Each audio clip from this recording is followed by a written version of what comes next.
설교를 준비함에 있어서 여러 어려움들이 있습니다. 제가 생각할 땐 제일 어려운 점은 설교 본문을 정하고 말씀에서 오늘 우리에게 하시는 말씀이 무엇인지를 찾는 것이고, 그 다음으로 설교를 시작하는 도입 부분을 어떻게 시작할지를 정하는 것이 참 어려운 것 같습니다. 도입 부분이 청중의 집중력을 좌우하는 골든 타임이기 때문이죠. 오늘 함께 나눌 설교를 기도로 준비하고 또 묵상하면서 이 본문은 정하였는데, 설교의 첫 시작을 어떻게 해야 될지 갈피를 잡지 못해서 며칠 동안 고민이 참 많이 되었습니다. 그렇게 한참을 본문 말씀과 관련된 이야기나 소재들이 무엇이 있을까 찾던 중에 오늘 말씀과 기가 막히게 아주 딱 맞는 도입 소재를 찾았습니다. 그게 뭔지 궁금하시죠? 별로 궁금하시지 않으셔도 준비한 시나리오가 있기 때문에 궁금하신 줄 알고 보여드리겠습니다. 화면에 보시면 바로 저 포스터입니다. 지금으로부터 한 3년 전쯤 나왔던 광고 포스터입니다.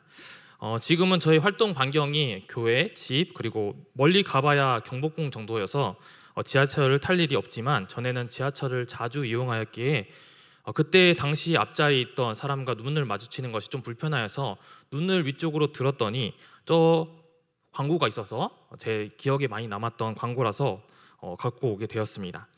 혹시 이 광고 포스터를 보신 적이 있으신가요? 네, 저도 이후에는 지하철 타면서 혹시 이 광고가 있을까 계속 찾아봤는데 한 번도 보지 못했습니다. 상상 코칭이라는 1:1 개별 맞춤 과외 전문 서비스 광고입니다. 광고 포스터에 쓰여 있는 저기 난 너만 반다 라고 하는 이 문장이 오늘 말씀과 너무 딱 맞는 글귀라고 생각이 됩니다. 수많은 사람들 중 그 사람만 바라보시는 주님, 그로 인해 새 생명이 찾아온 한 사람의 이야기가 바로 오늘 말씀 속에 기록되어 있습니다.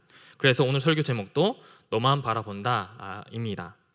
오늘 말씀 속 한 사람을 주목하신 예수님, 그 예수님께서 지금 이 자리에 앉아 계신 우리 역시 주목하고 계심을 믿고 나아감을 통하여서 주님을 만나고 말씀으로 회복되는 은혜의 시간 되시길 간절히 소망합니다. 오늘 말씀을 쭉 보면 이 본 말씀은 누가복음 8장 40절에서 56절까지 이어지는 예수님께서 회당장 야이로의 딸을 고치시러 가시는 그 길에 일어난 또 다른 하나의 사건입니다. 두 사건의 주인공이 모두 다 여성이라는 것. 야이로의 딸이 나이가 12살이고 12회 혈루증을 앓던 여인이 그 고통수가 12년이었다는 것.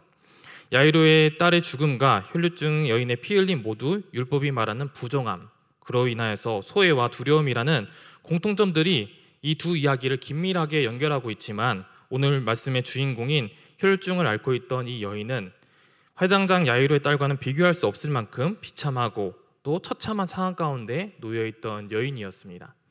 그녀가 얼마나 비참하게 살아가고 있는지 조금만 생각해만 보아도 알 수가 있습니다. 그 시대의 사회적, 종교적, 가정적 모든 부분에서 소외받았던 여자라는 것부터 낮은 위치, 소외된 사람임을 의미하는데, 이 여인의 소외는 그렇게 간단하게 끝나지 않습니다. 이 여인의 몸은 아픈 상태입니다. 그것도 잠깐 몇 날 며칠의 아픔이 아니라 12년이라는 긴 시간 동안 아픈 상태가 계속해서 지속되고 있습니다. 33절의 말씀을 보면 이 여인이 앓고 있던 병이 혈루증이라고 말하고 있습니다. 혈루증이란 단어를 원어로 보면 피와 흐르다라는 이 단어들의 합성어로 한번 하혈을 하면 멈추지 않고 출혈이 계속되는 이 부인병을 의미합니다. 레위기 15장 25절에서 30절에 나오는 정결규례에 의하면 혈루증은 월경을 하는 여인의 부정함과 동일하게 부정한 것으로 간주되어서 사람들과 접촉하는 것이 금지되어 있었습니다. 사람들과 접촉하지 못할 뿐만 아니라 정결하지 못한 사람은 그 부정으로 인해서 거룩한 성전에 들어갈 수 없었기 때문에 성전 제사에 참여할 수도 없었습니다. 혈루증으로 인해 사회적으로나 종교적으로나 모든 것으로 철저하게 차단되어 있던 것입니다. 이 여인의 상황과는 비교조차 할 수는 없지만 이와 같은 경험을 우리 모두 한 번씩은 다 해보았습니다. 코로나로 인하여서 다 격리를 한 번씩 당해보았죠. 아픈 것도 서러운데 다른 사람들을 가까이 하지 못하게 격리되고, 병원이라도 가려고 밖에 나갔다가 기침이라도 한번 하면 이상한 눈빛으로 쳐다보는 것들을 한 번쯤은 다 경험해 보셨을 것입니다. 그 경험을 일주일만 해도 답답하고 비참해지는데, 이 여인은 그런 생활을 12년 동안이나 해왔다라는 것입니다.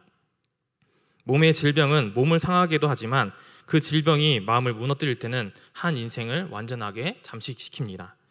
그녀는 이 질병으로 인해 사람들에게 전적으로 다 거부되었습니다.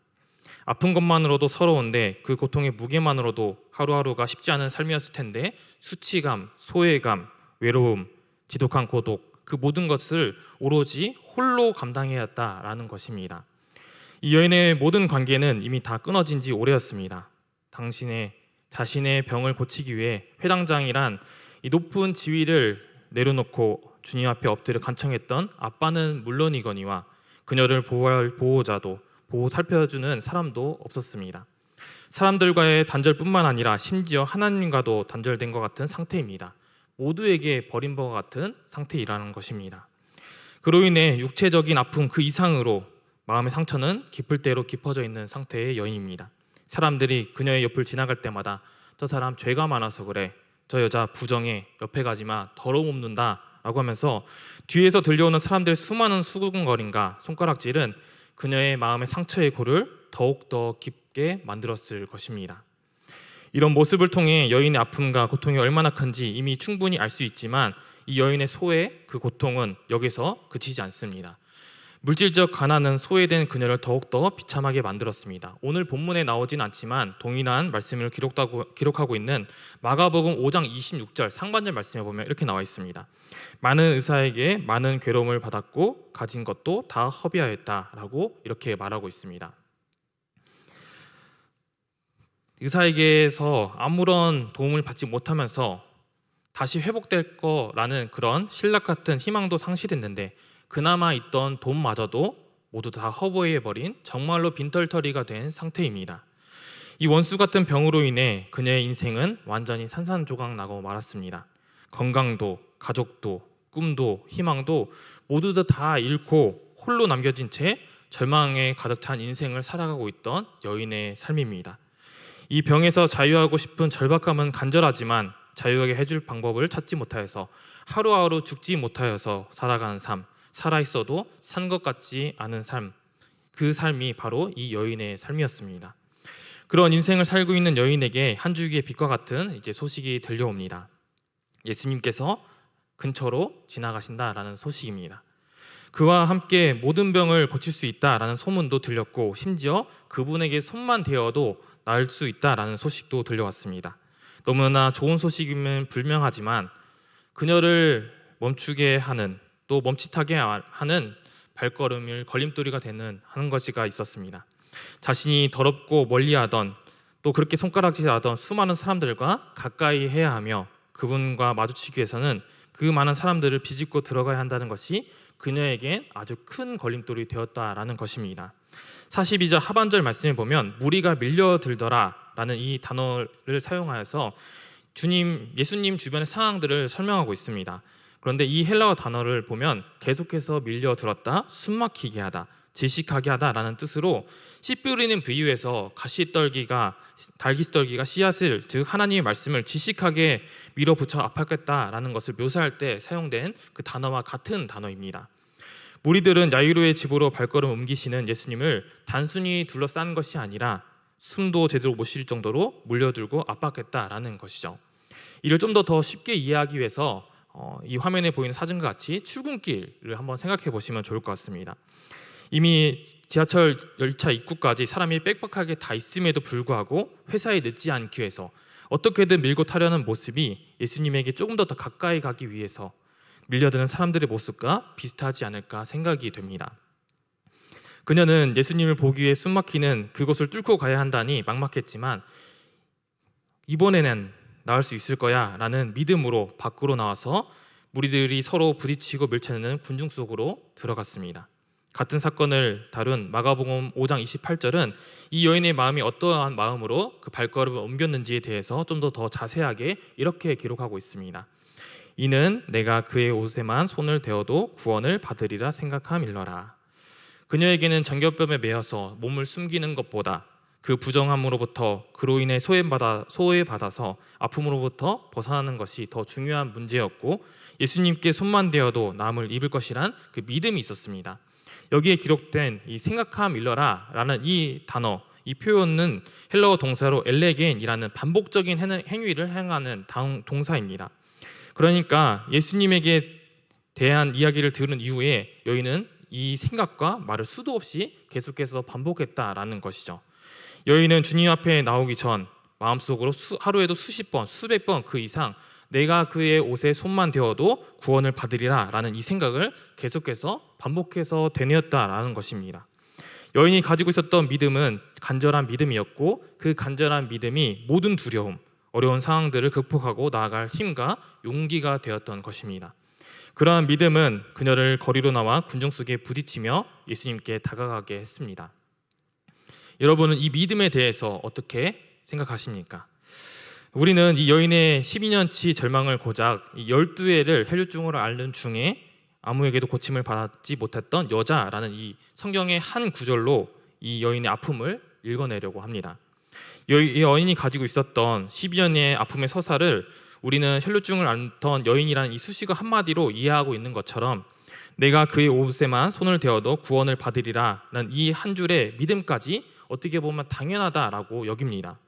그런데 내가 이 여인의 삶과 같은 처지에 놓여 있다면 이 여인의 믿음 역시 당연하다라고 할 수가 있을까요?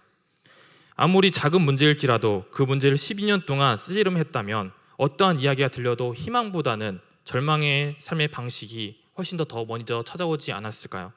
뭘 해도 안 된다는 패배의식과 체념이 그냥 될 대로 되라는 삶의 태도가 습관이 되었지는 않았을까요? 과연 12년의 절망을 모두 끌어안은 이 여인과 같은 삶에서 희망조차 품을 수가 있었을까요? 12년 동안 반복된 기대와 절망이 있었다면 여러분은 과연 여전히 그 상황 가운데 희망을 품으실 수 있으시겠습니까? 이것은 쉽지 않은 믿음의 도전입니다. 희망을 품는다는 것 그 자체가 쉽지 않은 것이고 희망을 품고 희망일지면 아니면 또 다시 절망일지 정확하게 알 수 없는 예수님께 나아간다는 것 역시 쉽지 않은 발걸음입니다.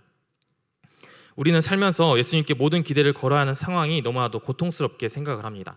상식과 합리성과 현실적 인간관계에서 어떠한 기대를 할 수 없는 그런 상황을 너무나도 두려워하죠. 모든 것을 예수님께만 걸어야 하고 예수님만 바라봐야 하는 상황은 인생의 막다른 길에서 직면할 때야만 하는 우리의 행동입니다. 정말로 끝까지 간 것이죠. 정말로 끝까지 가기 전에는 우리는 이러한 삶의 방식을 살려고 하지 않습니다. 아프면 우선 견디다. 그래도 아프면 약을 사 먹습니다.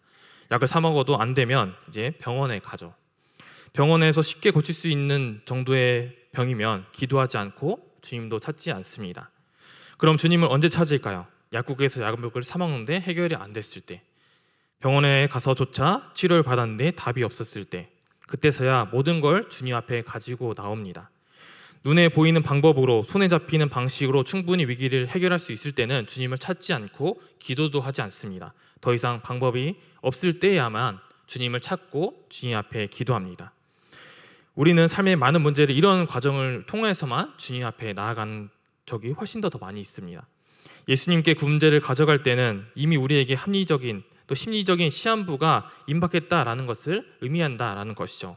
물론 오해하지 않으셨으면 좋겠습니다. 여러 가지 해결책을 강구하는 것이 믿음을 거부하는 행동이라는 것이 아닙니다. 하나님께서는 우리 삶의 대부분의 상식과 자연 법칙과 합리성을 통하여서 일하십니다. 하지만 중요한 것은 우리가 주님께 무엇을 기대하고 있느냐가 문제입니다. 주님을 찾고 주님을 만나고 싶어 하는가가 문제인 것이죠. 예수님에게는 아무것도 기대하지 않고 의탁하지 않는 삶, 예수님과는 아무런 관계가 없는 삶은 믿음의 삶이 아닙니다. 그런 의미에서 이 여인이 보이고 있는 믿음을 통한 행동에서 희망의 빛을 우리는 발견할 수가 있습니다.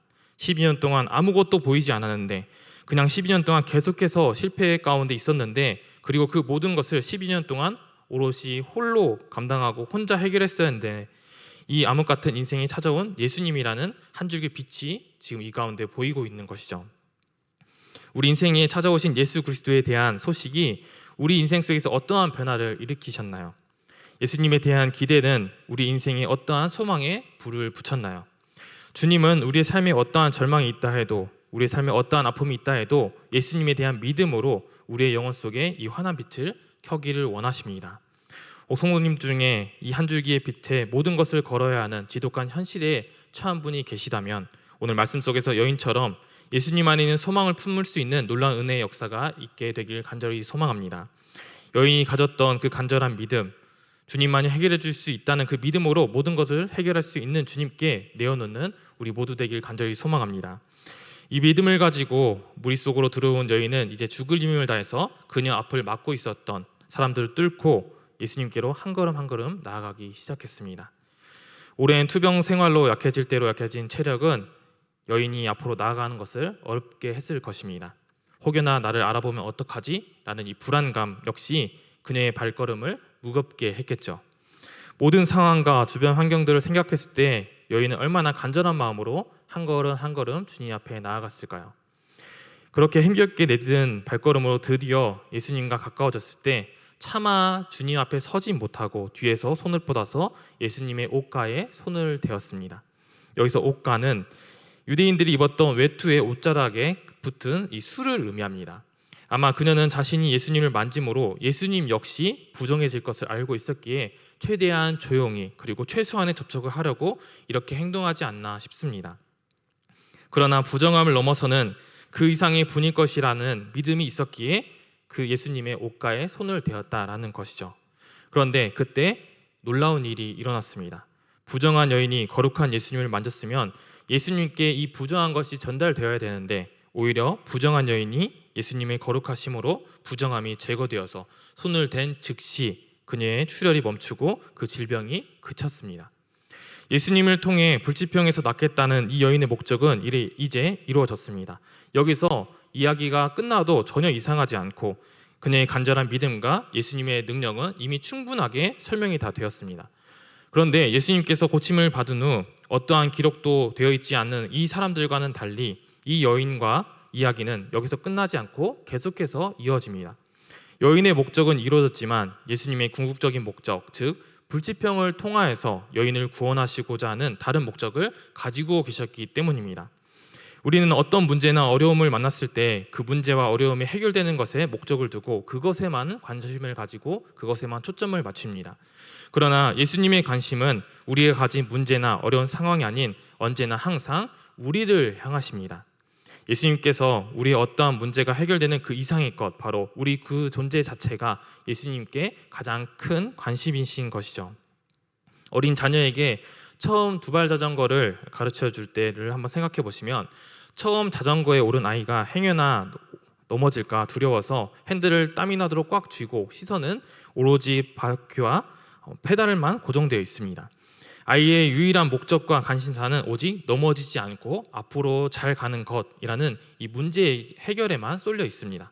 하지만 뒤에서 자전거의 안장을 꽉 잡아주고 있는 부모의 시선은 오직 땀을 뻘뻘 흘리면서 애쓰는 내 아이의 얼굴과 뒷모습만 뚫어지게 쳐다봅니다.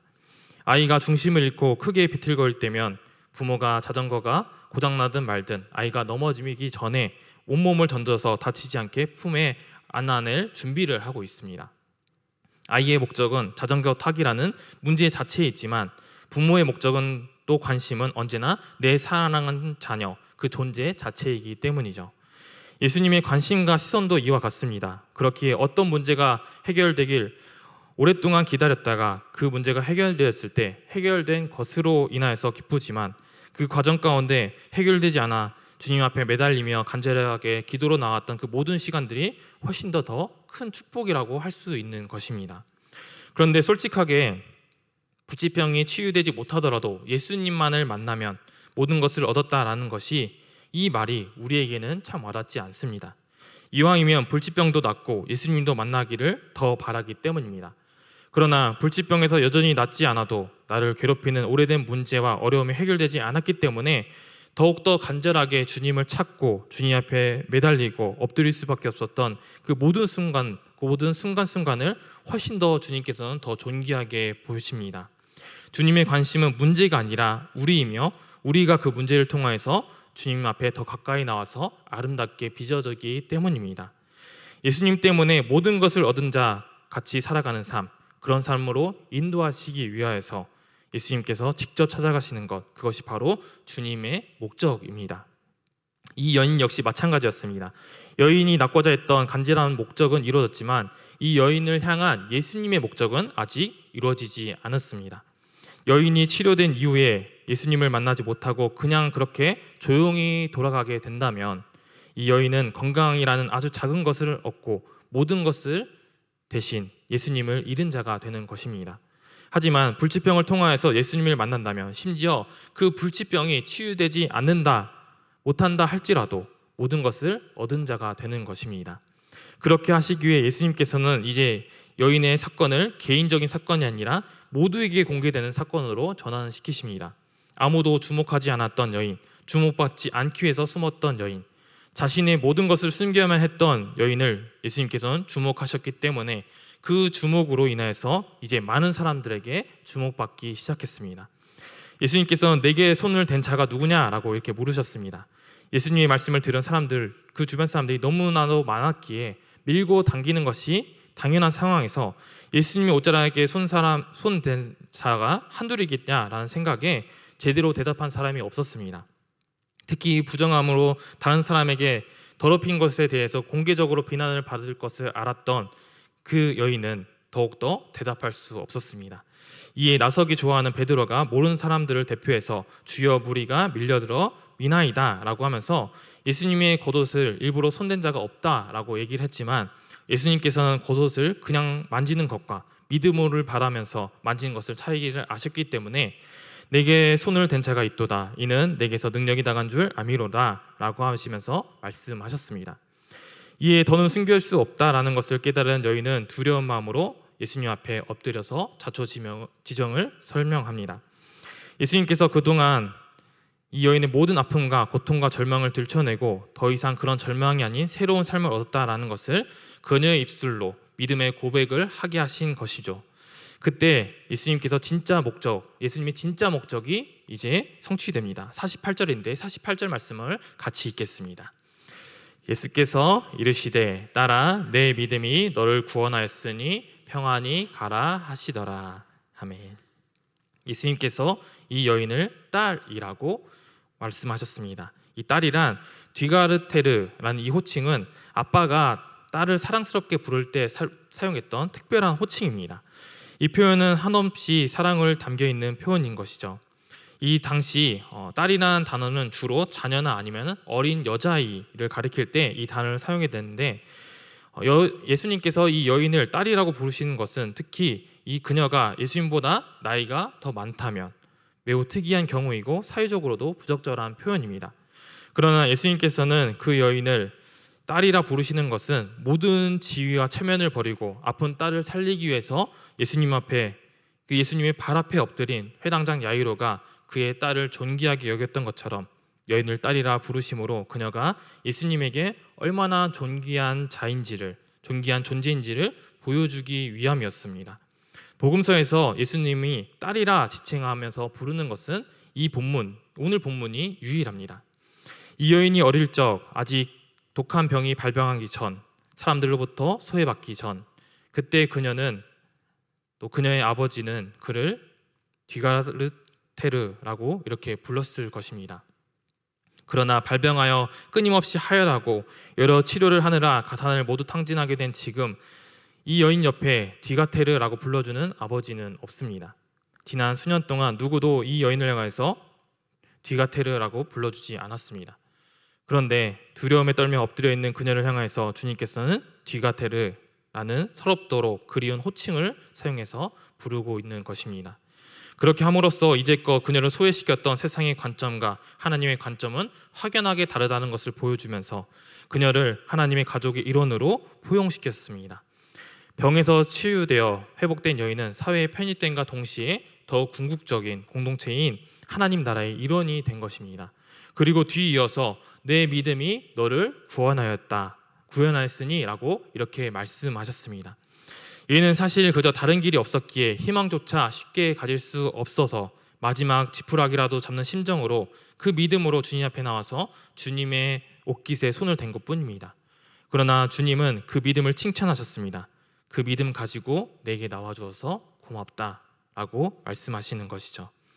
소문을 듣고 생긴 믿음, 낫기만을 바라는 1차원적인 믿음, 자신이 필요에 따라서 주님께 나온 믿음, 그러나 쉽게 가질 수 없었던 희망을 붙잡고 나온 그 이 많은 사람들의 틈을 또 위협을 무릅쓰고 나온 것을 고맙다라고 여기시면서 참 귀하다, 잘했다, 이제 나와 이렇게 나와주어서 너무나도 고맙다라고 이렇게 말씀하시는 것입니다. 그리고 또 이어서 또 말씀하십니다. 평안히 가라. 이 여인은 주님에게 나올 때 몹시 두렵고 무서웠습니다. 사람들이 밀치고 또 그 밀치면서 들어가면서 몸을 부딪힐 때마다 그들이 고개를 돌려 자신의 얼굴을 보면 어떻게 할지 두려웠죠. 주님의 옷자락을 만지기도 전에 사람들에게 붙잡혀 내쳐짐을 당하면 어찌해야 할지 무서웠습니다. 그런데 이 여인에게 들려지는 주님의 음성은 평안히 가라 하였습니다. 사랑하는 딸아, 올 때는 떨렸지, 내게 나올 때는 불안했지, 사람들을 뚫고 들어올 때는 두려웠지, 그 모든 두려움과 불안, 공포를 뚫고 나와주어 고맙다. 이제 평안히 가렴. 예수님에게 나올 때 두렵고 불안했던 그 마음을 다 내려놓고 이제는 정말로 편안하게 가기를 원하셨던 것이죠. 12년이라는 세월 동안 끊임없이 다른 사람들의 눈치를 보면서 불안해했던, 또 두려워했던 그 삶을 마침표로 찍어주고 싶으셨던 것입니다. 끝으로 오늘 말씀에는 나오진 않지만 병행 구절인 마가복음 5장 34절 하반절의 말씀 보면 내 병에서 놓여 건강할지어다 라고 이렇게 말씀하셨습니다. 사랑하는 딸아, 이제 내 앞에는 진짜 삶이 기다리고 있단다. 이제껏 병으로 말미암아 제대로 살지 못했던 너의 삶, 너가 누려야 할 풍요로운 삶을 이제 마음껏 살아가렴. 사랑하는 딸아, 나는 너의 몸만 치료할 수 있는 게 아니란다. 내가 널 불러 세운 건 너의 깨어진 마음도 고쳐주고 싶었기 때문이란다. 너의 부서진 자아도 만져주고 싶었고 너의 깊은 두려움도 고쳐야만 했기 때문이란다. 그러니 사랑하는 딸아, 이제 넌 그 모든 병에서 완전히 자유롭게 되었단다 라고 이렇게 말씀하시는 것입니다. 예수님께서는 사랑스럽게 딸이라 불러주던 아빠 없었던 그녀를 딸이라고 부르시며 평안히 가라라는 말로 몸과 마음을 고치시고 구원하였다라는 말로 영을 고쳐주셨습니다. 이제 더 이상 소외받고 외면받고 멸시 천대받는 자가 아니라 그 누구보다 소중한 주님의 딸로 회복시켜 주신 것이죠. 이제 이 여인은 자신의 목적인 신체적인 깨끗함을 받는 것뿐만 아니라 훨씬 더 큰 것을 얻게 되었습니다. 아름다운 무대를 올리기 위해 땀 흘리며 화려한 뮤지컬이나 오페라를 준비하는 그 과정들을 보면 참 흥미롭고 감동적인 장면을 목격하게 됩니다. 수십 명의 배우가 무대 위에서 조명을 받으며 큰 소리로 노래 부르고 수많은 악기들이 웅장하게 울려 퍼지는 그 시끄럽고 분주한 리허설 현장을 보면 일반 관객들의 귀에는 그저 크고 웅장한 화음처럼만 들립니다. 하지만 모든 것을 총괄하는 탁월한 연출가나 지휘자의 귀와 눈은 전혀 다릅니다. 그 엄청난 소리 속에서 눈에 띄지 않는 구석에 서 있는 코러스 한 사람의 호흡이 미세하게 흔들리는 것, 작은 배역을 맡은 누군가의 목소리가 두려움에 떨고 있는 것을 기가 막히게 찾아냅니다. 그리고 전체의 진행을 멈춥니다. 그를 꾸짖거나 아니면 그 사람에게 뭐라 하기 위해서가 아니라 그 한 사람에게 다가가 따뜻한 시선을 맞추고 그가 두려움을 떨치고 온전한 제 목소리를 낼 수 있도록 끝까지 기다려주고 돕습니다. 진정한 연출가는 그 연출가의 관심은 무대의 화려함이나 행사의 완벽한 그 진행 그 자체를 넘어서 무대에 선 한 사람 한 사람의 진짜 목소리를 내면서 온전하게 세워져 가는 데 있기 때문입니다. 오늘 본문에 예수님이 바로 우리 인생의 이러한 위대한 연출가이십니다. 사람들을 밀치고 당기는 수많은 군중의 소음과 회단장의 딸을 살리러 가는 굵직하고 화려한 시간에만 주목했습니다. 그러나 예수님은 전혀 다르셨습니다. 그 거대한 무리의 소음 속에서도 생명을 걸고 조용히 옷자락을 만진 한 여인의 가냘픈 믿음의 떨림을 정확하게 감지하셨습니다. 걸음을 멈추고 모든 시선을 그녀에게로 향하셨습니다. 세상은 그녀를 엑스트라 취급하며 무대 밖으로 쫓아냈지만 예수님은 그녀의 삶을 다시금 무대 중앙으로 이끌어내서 가장 빛나고 찬란한 주연으로 회복시켜 주셨습니다. 오늘 말씀 속 철저히 소외되고 말로 할 수 없는 아픔과 절망으로 살아가는 여인을 주목하시고 고치시고 회복시키신 그 주님이 바로 나의 주님이신 것을 믿으십니까? 그 주님이 오늘도 저와 성도님들의 모든 것을 아시고 우리를 주목하고 계십니다. 나는 너만 바라본단다 라고 말씀하시면서 지금도 우리를 주목하고 계십니다. 세상은 강하고 유능하며 능력 있는 사람, 주목받을 만한 사람을 주목합니다. 그러나 주님께서는 아무것도 아닌 나를 우리 여러분 한 사람 한 사람을 주목하고 계십니다. 아무것도 아닌 내가 주님께 가장 귀한 아들과 딸이며 주님의 모든 것이 되기 때문입니다.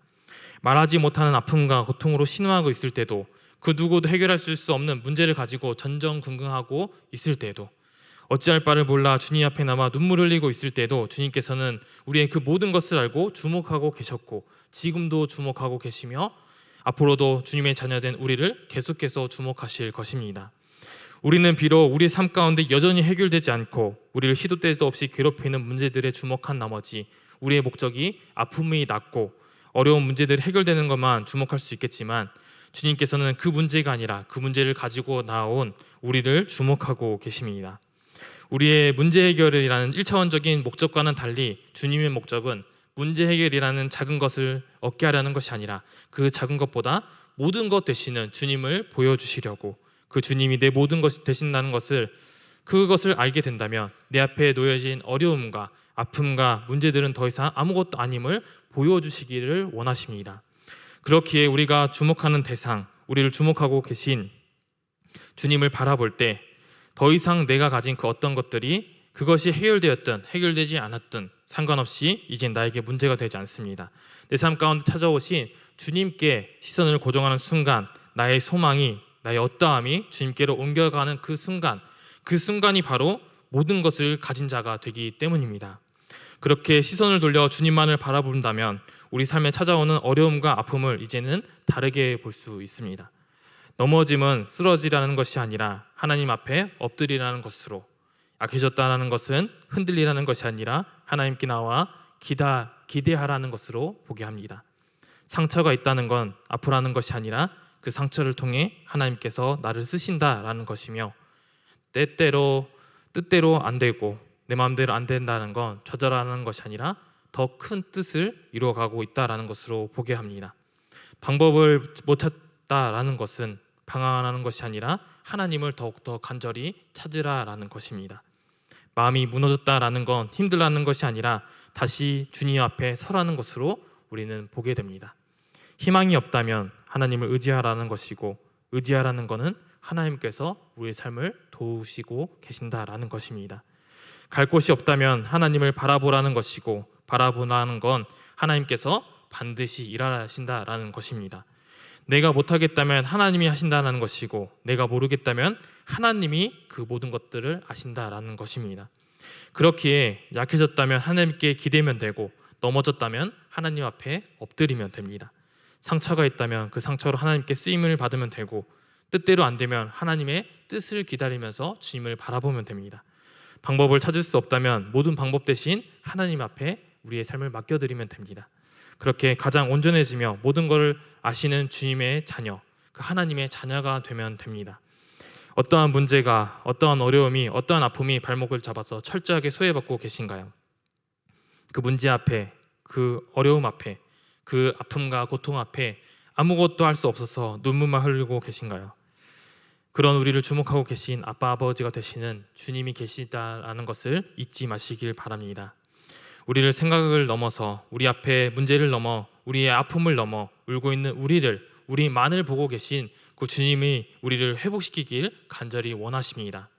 우리가 가진 문제가 해결됨을 통하여서 주님을 다시 한번 경험했으면 좋겠지만, 아무리 기도해도 설령 그 문제가 해결되지 않을지라도 주님 앞에 매달리면서 간절하게 기도하며 나아왔던 그 모든 순간이 훨씬 더 큰 축복이라는 것을 절대로 잊지 마시길 바랍니다. 그렇게 말하는 것조차 정말로 쉽지 않고, 그렇게 살아가는 것은 훨씬 더욱더 힘들겠지만, 그럼에도 그렇게 말하면서 살아갈 수 있는 이유는 이 자리 가운데 여전히 난 너의 모든 것을 알고 있으며 난 너만 바라보고 있단다 라고 하시며 우리만을 주목하시는 아빠 아버지가 계시기 때문입니다. 오늘 말씀을 묵상하고 준비하면서 들었던 찬양의 가사가 참 마음에 와닿아서 이 설교 이후에 함께 부르려고 했지만 제가 어려울 것 같아서 가사를 읽어드리고 설교를 마무리하려고 합니다.